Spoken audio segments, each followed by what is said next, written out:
Welcome to Sew Very Easy. My name is Laura, and today I am going to be making a quilt with one charm pack and some background fabric.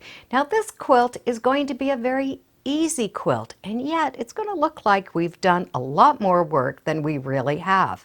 And on top of it all, it has a lot of possibilities. So the pattern from Kim Schaefer, you can go to Andover Fabrics and get this. It is a free download. Now I think this quilt has a lot of possibilities.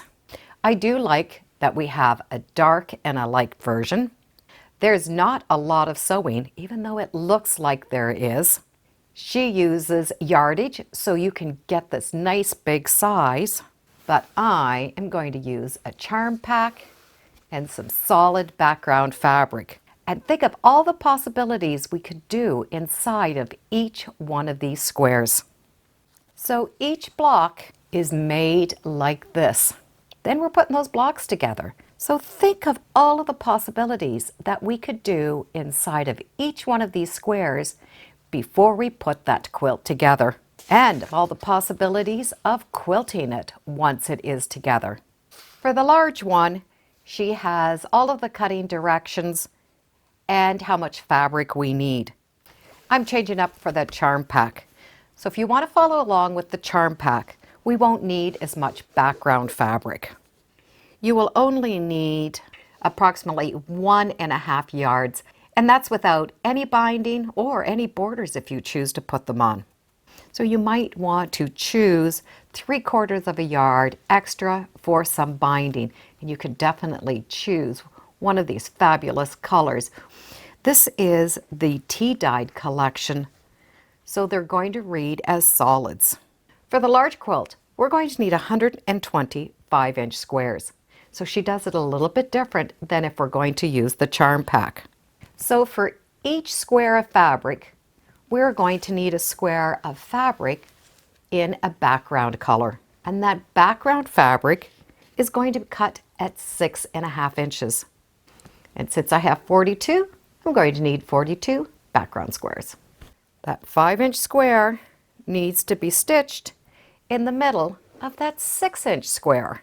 If we're following the pattern for yardage, what we're going to do is take long strips of fabric, fuse a fusible web on the back of those long strips of fabric, and then cut out 5-inch squares.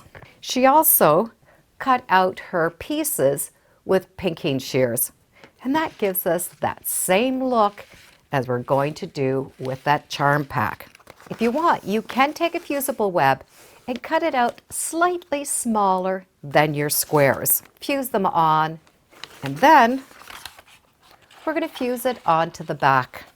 Now that system works out great, but I am going to change it just ever so slightly. I'm going to cut long strips at 1/2 inch wide. I then will cut them into sizes that are going to fit the back of the square. And that saves a whole pile of our fusible web. So you can see where that fusible web is just right along those teeth. And by the way, you can buy rolls of this already cut at 1/2 inch and even 1/4 inch.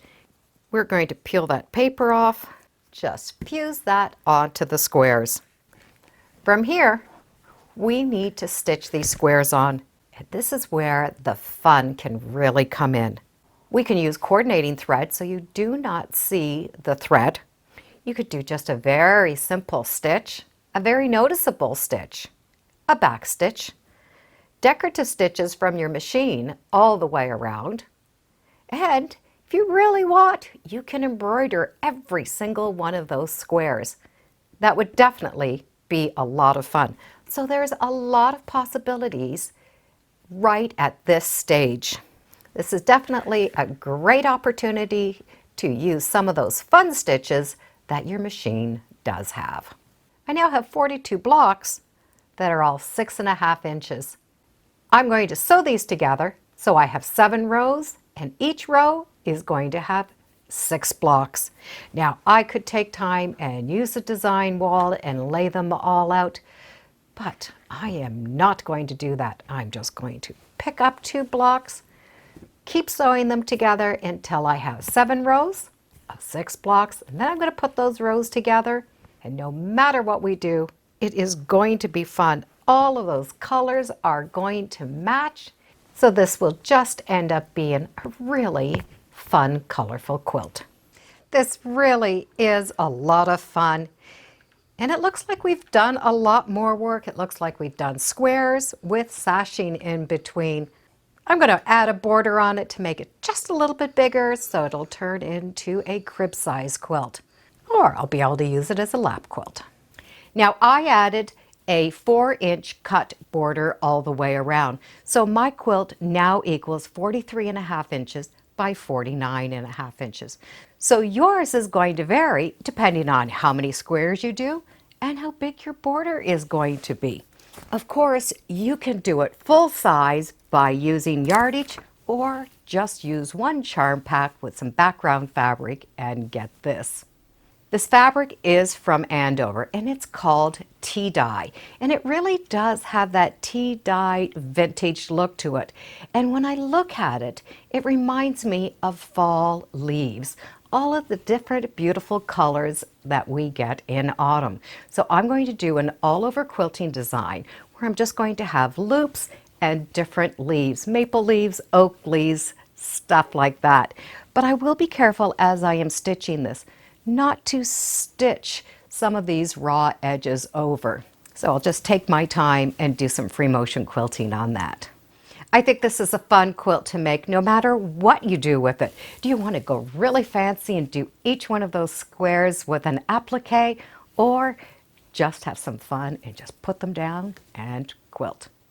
I'll put a link in the description to the free pattern from Andover. And as always, thank you for joining me today on Sew Very Easy. Feel free to subscribe. I'm on Facebook, Instagram, and I do have a newsletter. It's all free under Sew Very Easy. And be sure to make every day a Sewtacular day. Bye for now.